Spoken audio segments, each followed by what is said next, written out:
Okay, this is yoga for stiffness part 1, and this is movement. So you're going to lie on your belly first of all. Where can you see me? I'm in like the best room for this. It's tiny. So you're lying on your front. You're going to cross your arms like this, so nice and simple. Take your forehead onto your forearms. So really, really simple to start with. Forehead onto forearms, so you're rested. And then I want you to take your attention to your legs, and you're going to lift one leg up, push it back, so taking your hip bone and pushing it back along the floor. So my hip bone starts there, then I'm going to lift up, take my leg back that way, and my hip bone's going to land on the floor a little bit further down towards my feet. Then I'm going to do the same thing on the other side. So you'll have the sensation of kind of stretching the skin on the front of your hip and just elongating the front of your body. So do that, please. Take your head to your forearms. And this part of the movement is breathing. So breathing is a movement. It's the first movement we do when we're born. So having your belly on the floor has got the effect of showing you where you're breathing. So you can feel your belly push into the floor as you breathe in. So I'd like you to do that, please. Breathe in and feel your belly press into the floor. Breathe out.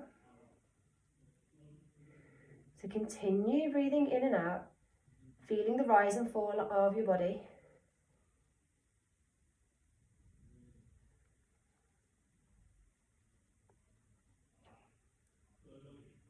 And it's a flowing movement, so there's no stops in this movement. There's no stop at the top.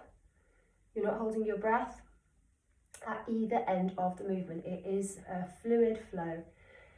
It might slow down towards the top and bottom, but it never stops. Think of it a little bit like a pirate ship ride in a theme park. So when it gets to the top, it slows down, it doesn't quite stop, then it continues on its journey. So it doesn't stop. And then I want you to imagine somebody has got their fingers on either side of your rib cage to the sides. So here, can't see me very well in this black, sorry. So here, someone's got their fingertips on either side of your side ribs. And as you're breathing in and out, I want you to breathe into this person's fingers so that as you breathe, their hands are moving apart. So as you breathe in, you're creating space and pushing their fingers further apart. And then as you breathe out, their fingers can come back to the place they started. So breathe in to push this imaginary person's fingers away from you. So you're expanding your ribs with every breath in and letting them fall back to their resting place with every breath out.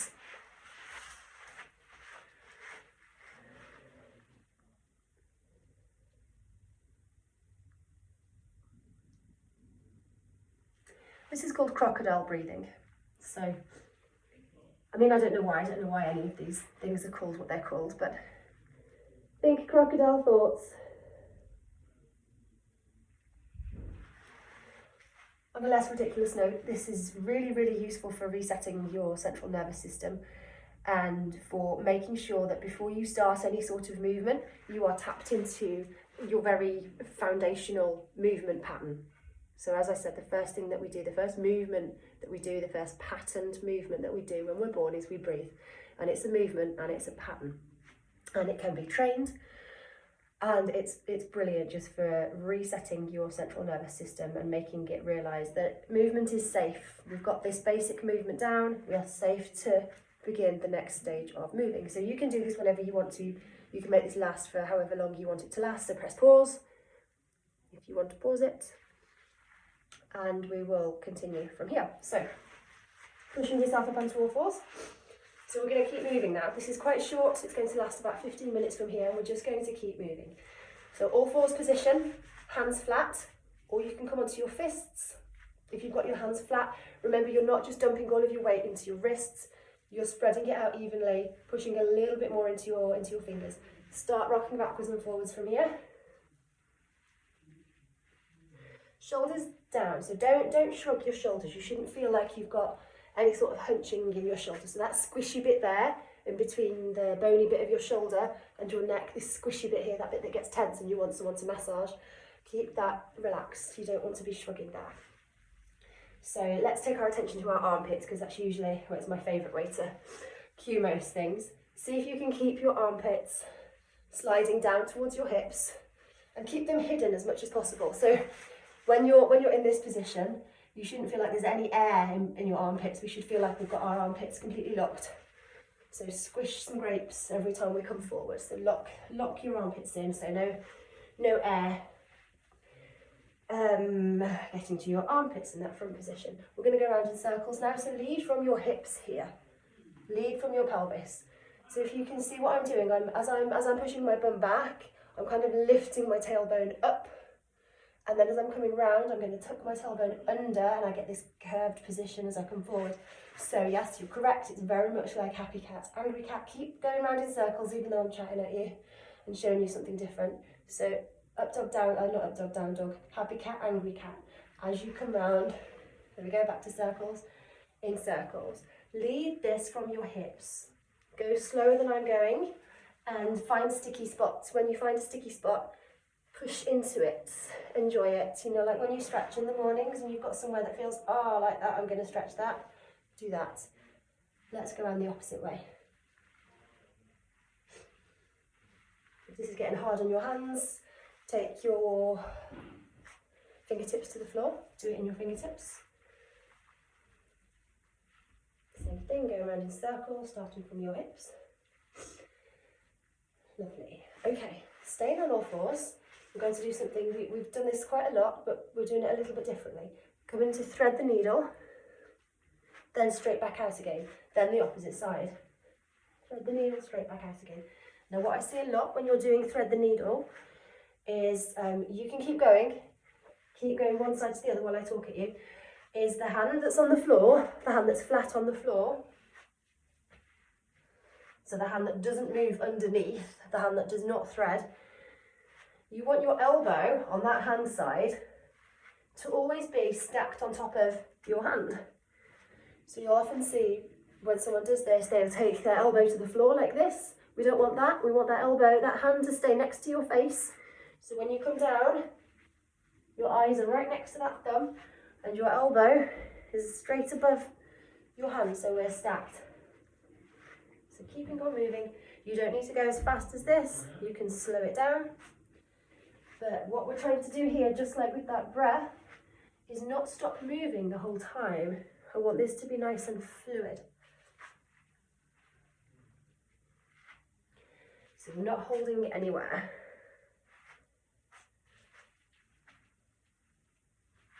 Good.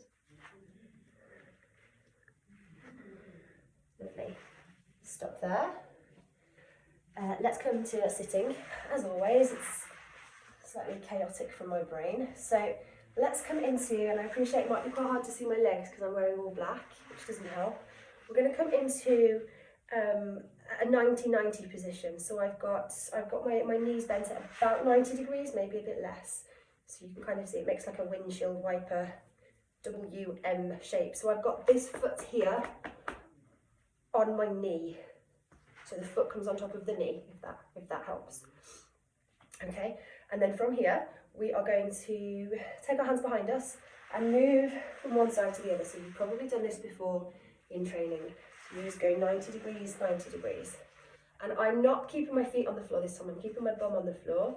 Got my hands behind me to support. I'm lifting my whole leg off the floor, bringing it round, finding the same position on the other side. So another way to do it is to keep your feet where they are. But if you've done this before, you'll realise you kind of move across the floor.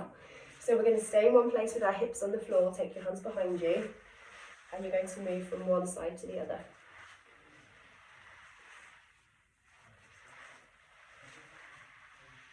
We'll do this for a few times.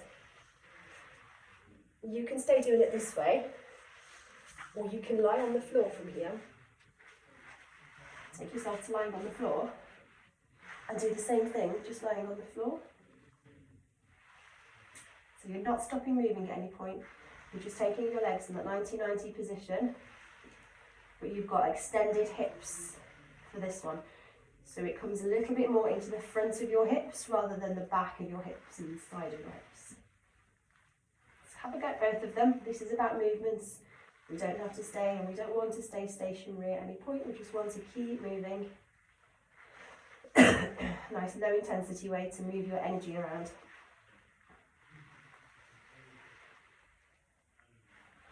So whichever one you decided to do, keep doing it. You can always just press pause if this feels like it's going too fast, and you can carry on doing whatever movements it was you paused it on for as long as you want to. We are going to stop there. We're going to change our position slightly, so we're going to bring our legs closer together. So I want you to cross your legs, so kind of a little bit like you're a mermaid. So I've got my feet quite close together now, and I'm going to place this is my bottom foot here. I'm going to put this bottom foot on top of my top foot, if that makes sense. So this is my left leg on top, and this is my right foot coming underneath, and it's going to come on top of my left foot. I have actually got my left and right as correct here. So it doesn't look like anything, it's nothing complicated. I'm just kneeling. A little bit like a mermaid. So think of like mermaid tail. We're just going to take our mermaid tail, cross our legs over, cross our feet.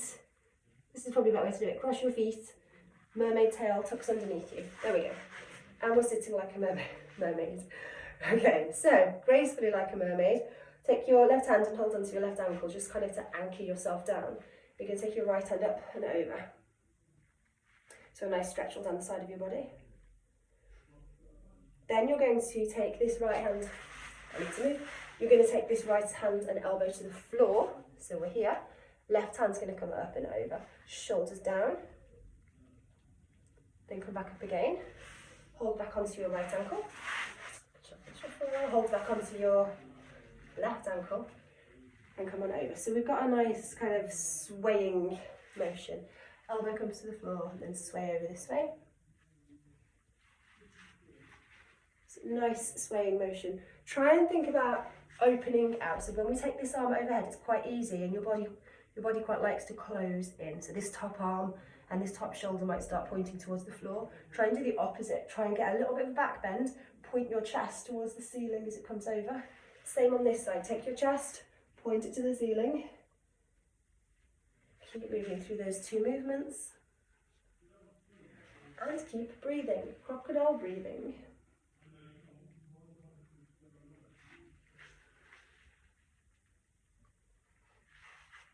You can shorten the range of motion for this by putting your hand on your head. So if it's troubling your shoulder at all, take your hand to the back of your head, and it's your elbow you're pointing instead of your hand. So that will take a little bit of load out of your shoulders, but it will still keep the stretch in your back that we're looking for. So experiment with both. See which one feels good. As always, pause, continue doing this. If you're ready, we're going to swap sides.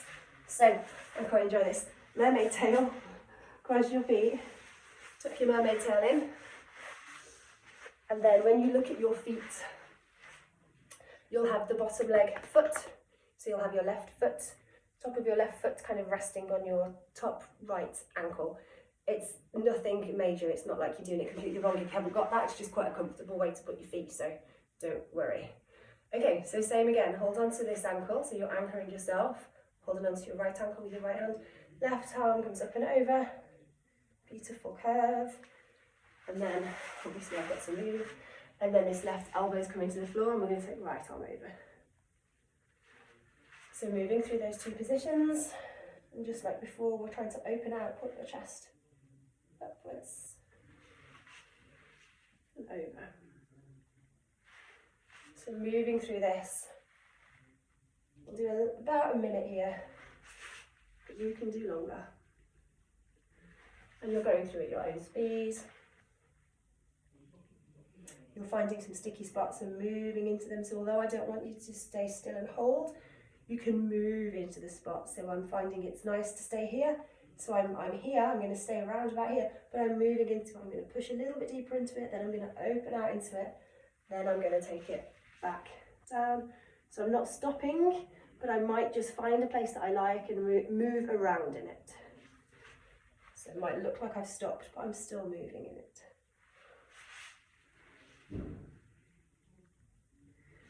And as always, again, you can take your hand to the back of your head, just to take some of the weight out of your shoulders if this aggravates your shoulders at all. Good. Okay, lovely. Finish that there. You're going to take your legs out in front of you. You can have your back to a wall, if that helps to keep you, oh, you can't see me, if that helps to keep you upright. Otherwise you'll have your hands kind of behind you in any way that feels nice, keeping your chest high. You're going to bend one leg in and then change sides. That's pretty much it. That's all we're going to do. So I'm going to talk you through it as we do it. So we're just swapping sides each time, bending one knee in. Just going to move direction so you can see what I'm doing from all angles. And when this leg comes out, this leg extends, the straight leg. I'm pushing into my heel, so I'm not just letting my ankle go floppy. Pushing into my heel, pulling my toes back towards my face.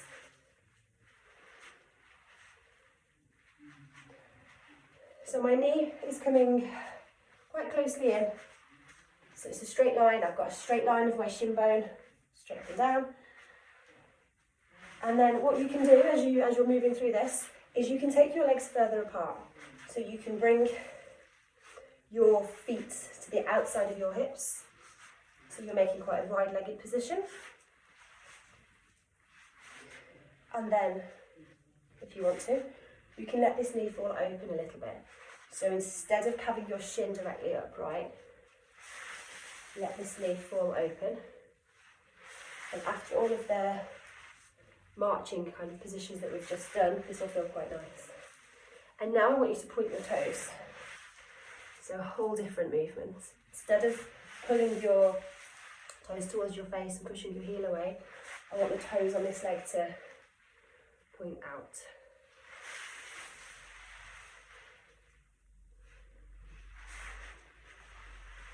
Hold this one position now. So find where you are. We're going to stay in this one position and move around in it. So take your hands in front of you, move them around in circles. So stepping your hands around.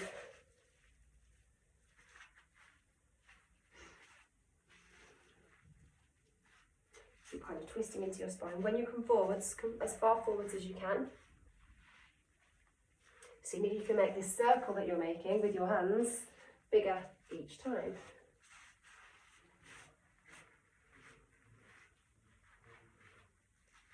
So go as slowly as you want to, making a big circle with your hands so they're kind of stepping around in front of you, making a big circle.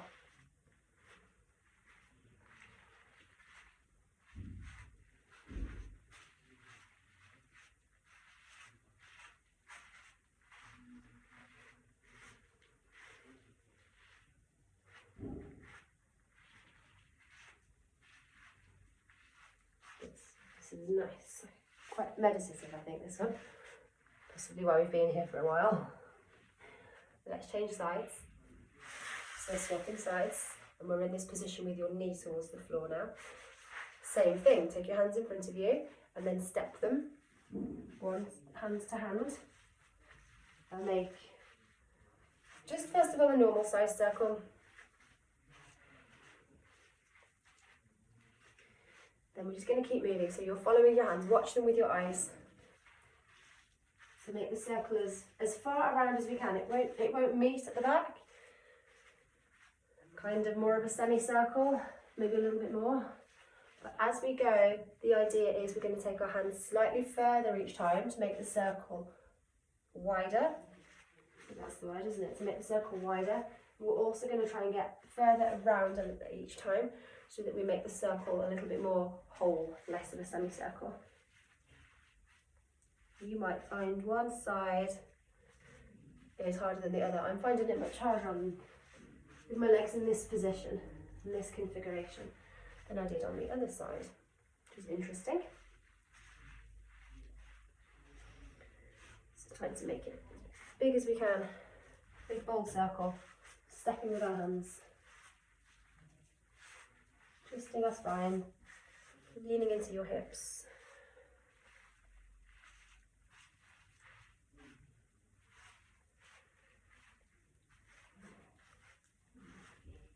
Just exploring the changing sensations. This is quite nice for getting completely out of your head, because the sensations in your body are changing with every little movement you make. So every time you step, it changes that sensation slightly, and it's really interesting just to let your brain follow those sensations and get curious about them. And then hopefully you'll notice that you've got yourself a little bit further around now, and you've extended and widened your circle a little bit more.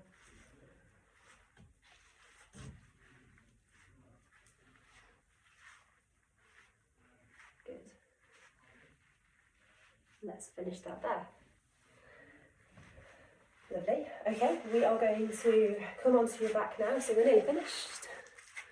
We are. So lying on your back, which you'll thank me for, I'm sure. And then this again is a position that you know. We're taking your legs into this figure 4 pose. So you've got your right ankle on your left knee.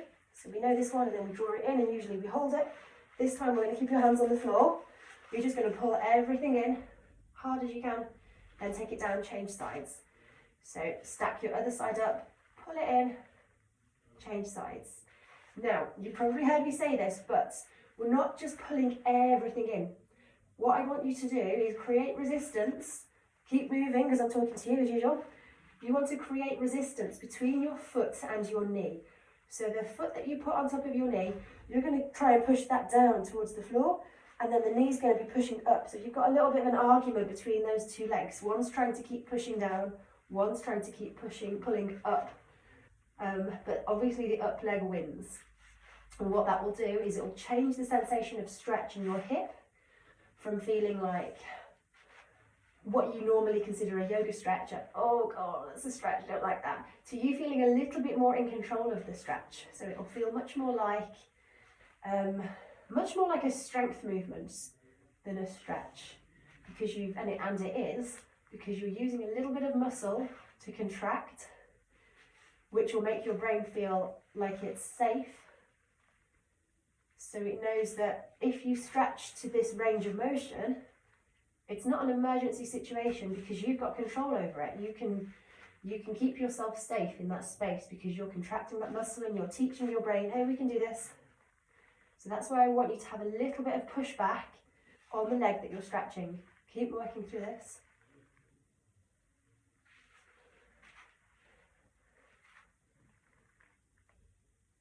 Then we're going to finish there. And we're going to do a similar thing. I want you to take your legs to the side. So we did this with the 90-90 position. So let your legs flop to the side. Take your top leg, put your top foot on the knee. So can you see okay? Yep, good. Take your top foot on the knee. Push it down slightly. Create that little bit of resistance with your top leg. And then change sides. So foot's going to go on knee. Push down and pull up at the same time. Change sides. So keep working through this. Push down, pull up at the same time. But let the pushing down leg win, because that's the direction we're trying to move into. Let the pushing down leg win, but push back up a little bit to create just a little bit of fight, a little bit of teaching your body that this is an okay thing to do.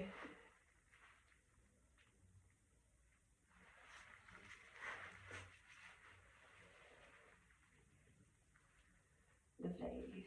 Finish that there. Take your feet to the floor. Let your knees flop together. And then let's do some more breathing here. I want you to take your hands to your rib cage. And whilst we're breathing, we're going to do some cat-cows lying down. So as you breathe in, I want you to do happy cat, which means we arch our spine, remember? So this would be happy cat, arch spine, happy cat. Take your hands back to your ribs. And then angry cat, where we tuck everything under and we arch. Now we don't have a floor to push into to get that arch in our spine, so we really have to work on it. So happy cat and angry cat. And just have your hands on your ribs and see if you can feel that sensation of your rib cage coming up and down. Timing it with your breath, so you're breathing in for angry cat. Breathing in for happy cat, so when your spine is arched like this and you feel your ribs pop out, and then breathing out for angry cat, so when your ribs come down, you're breathing out. Just feeling your ribs move.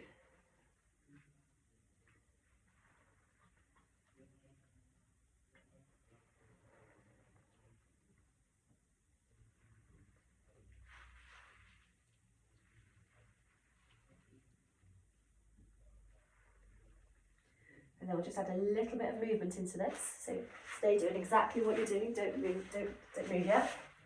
We're going to add your arms into this. So for happy cat, we're going to take our arms overhead. So really let your ribcage lift up, arms overhead. Angry cat, arms down. Happy cat, arms overhead. Angry cat, arms down. Happy cat, arms overhead. Angry cat, arms down. Now, stay in angry cat. So ribs are down. Take your hands to your ribs, check. Yep, they're in that down position. You're staying in angry cat. We're going to keep moving your arms whilst we're in that angry cat position. So we're tucking everything under.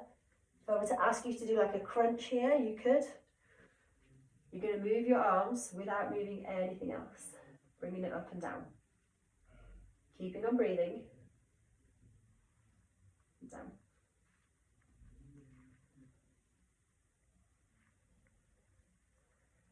So every time, just like with those circles, every time you lift your arms up, I want you to push your ribs down more, ribs down, and see if you can get your arms more open. So we're really opening the space, the line of your armpit. Keep moving.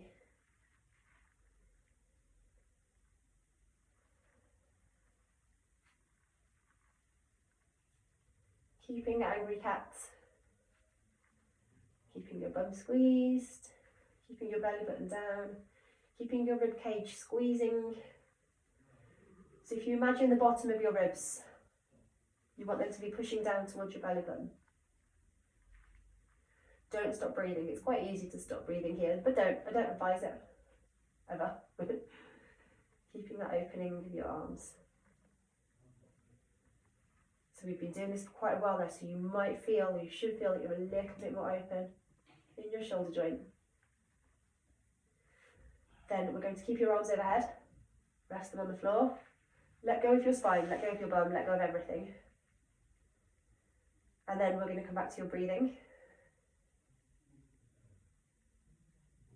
So exactly as we started, we're just breathing, we're just in a completely different position. We started in that closed position, and we're now in a really, really open position, much more vulnerable position. And it's a receptive position. I'm going to get yoga speak on you now. This is a position where we can receive energy. No.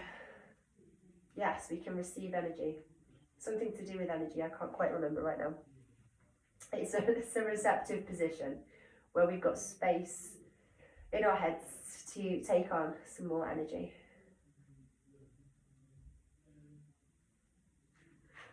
And you're done. Well done.